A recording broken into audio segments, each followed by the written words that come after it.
So today I'll be doing a complete breakdown of Pokémon Journeys Opening 4 and talk about everything from Greninja and Paul's return and the role they may play, to Chloe and her future contest. This was the greatest and hypest opening so far, so let's get right into it. So the opening starts off with a shot of Pidgey flying over everyone, including Ash and Goh, who have Cinderace and Pikachu, and this shot mirrors the one from opening 1, but instead of Goh and Scorbunny, it's Goh and Cinderace now. After that, we get a flashback of Ash picking Pikachu at Oak's lab, and Goh on the day that he met Mew, and the first thing that came to mind is this Ash's final season? Which is why they're reminiscing on the past, and will Goh achieve his goal by the end of this series? Which is why the opening is making references to both their past to foreshadow their future. This could just be a simple reference since both of them started their journey at Oak's lab or with Oak involved, but it's definitely something to take note of. After that, we see them looking at maps of different places, which is something we've seen in every opening so far, and we get references to every region in order like we saw in opening 1 and 2. First being with Kanto, where we see them hanging out at Cerise Labs feeding Pokemon. Then in another shot we see Goh and his Johto Pokemon like Miss Drevis, who's trolling Ash. After that, we see Ash and Goh at the top of a cliff overlooking Slateport City and Hoenn, with all of Goh's Hoenn Pokemon behind them. And this scene is an updated version of the one in opening 2, but with more Hoenn Pokemon, and is a remake of the first Hoenn opening during Gen 3. Next, we see Ash, Goh, and Chloe at Snowpoint City meeting Dawn, and Snowpoint City is the first location in Sinnoh that Ash and Goh traveled to together back in episode 8, where they met the Piplup that was like Dawn's and the Krogunk that was like Brock, and this brings both those references in that episode full circle. We also see Dawn in her platinum outfit from Diamond and Pearl, and Pikachu, who's riding a Mantike that Goh caught in that episode. After that, we see Goh and all of his Unova Pokemon at the Desert Resort, which is the first location in Unova that they traveled to in episode 14. Then we see Ash and Goh and Kalos in the forest where they caught Flabebe in episode 66, with all of Goh's Kalos Pokemon. For the Alola reference, we see Ash and his championship team along with Goh and his Alolan Pokemon, and for Galar, we see Goh and all of his Galar Pokemon in the same location where he met Scorbunny back in Winden. After that, we see a Pokeball closing with Goh raising his hands towards Mew in the sky, with his team behind them. This is supposed to imply that Goh is catching or working towards catching Mew, something we've seen in previous openings like opening 2. This also somewhat resembles a scene from the final X, Y, and Z opening where we see Ash and all of his main Pokemon. From there, we transition into Ash, who has on a Dynamax band, a Z-Ring, and a Mega Glove at the same time, which looks amazing, and he sends out his whole team and turns his hat back, which is a reference to what he does in the first Pokemon opening. Then we see him Gigantamax Gengar, and his Lucario Mega Evolves, and we see Pikachu use a Z-move while the others do their best attack. I've talked about this before, but this is definitely one of Ash's best teams because of all the options he has to use in any battle. There's no way he's ever going to use all of them in the same battle based on the rules, unless Leon allows it, but it is cool seeing him have all of them on at the same time.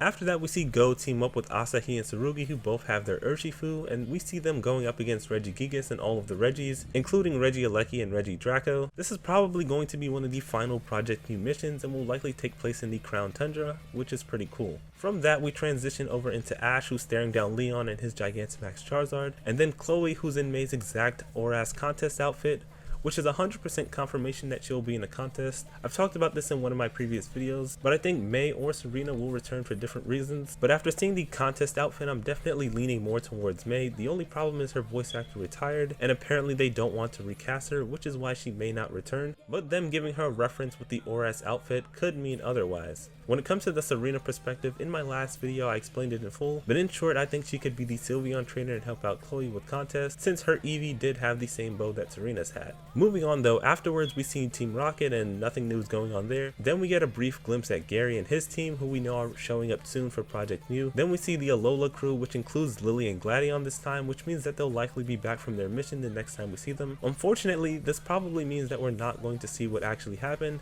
and we'll probably just get a recap.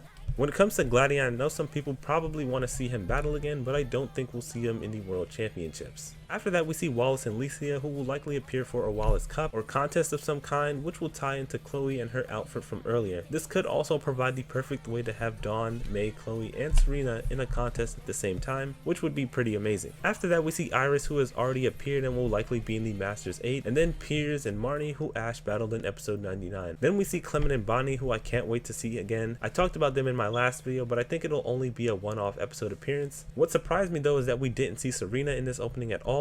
My guess is she's going to appear in the contest episode with Chloe, Wallace, and Licia. After this, we get what is probably the biggest and most unexpected reveal of the trailer, the return of Paul in Pokémon Journeys. Paul is Ash's greatest rival to date, and to have him return in Pokémon Journeys is definitely major. This is definitely going to be for World Championship battle. Anything else would probably just be weird to me. The fact that we might see Ash versus Paul again after 12 years is amazing. I can't wait to learn what rank Paul is in, if he is actually in the World Championships, and if he's beaten the Battle Frontier, which was his goal at the end of Diamond and Pearl. It will also be interesting to see how he's grown as a character after all this time, especially after his arc ended perfectly in Diamond and Pearl. Paul was always the exact opposite of Ash with the same goal, so I expect that to stay the same, but I do expect to see him respect Ash like he did in his final episode. I don't think we need to see Ash versus Paul again, since I think that ended perfectly last time, but seeing him in battle in the World Championships as a Frontier Brain would be pretty cool.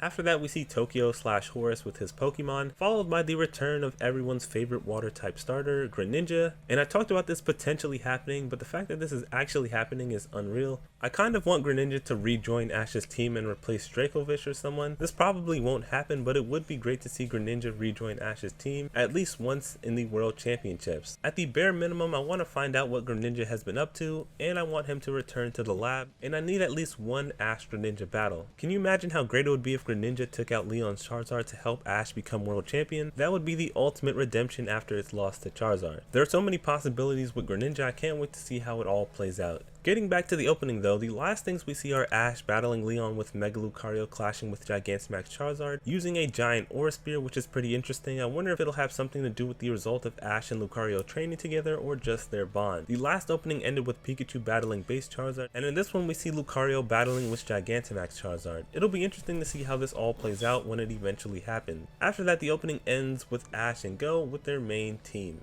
This opening had a lot going on, with the biggest highlights being at the end with Paul and Greninja. I'm also excited for Chloe's development, the Kalos crew, the Project Mew mission, and all of the other returns. The final stretch of episodes for Pokemon Journeys looks like they're going to be interesting, so I can't wait to see how it all goes down. Be sure to let me know what you enjoyed most from the opening, and did you catch all of the references? Let me know in the comment section below what your favorite was. Thanks for watching, and bye.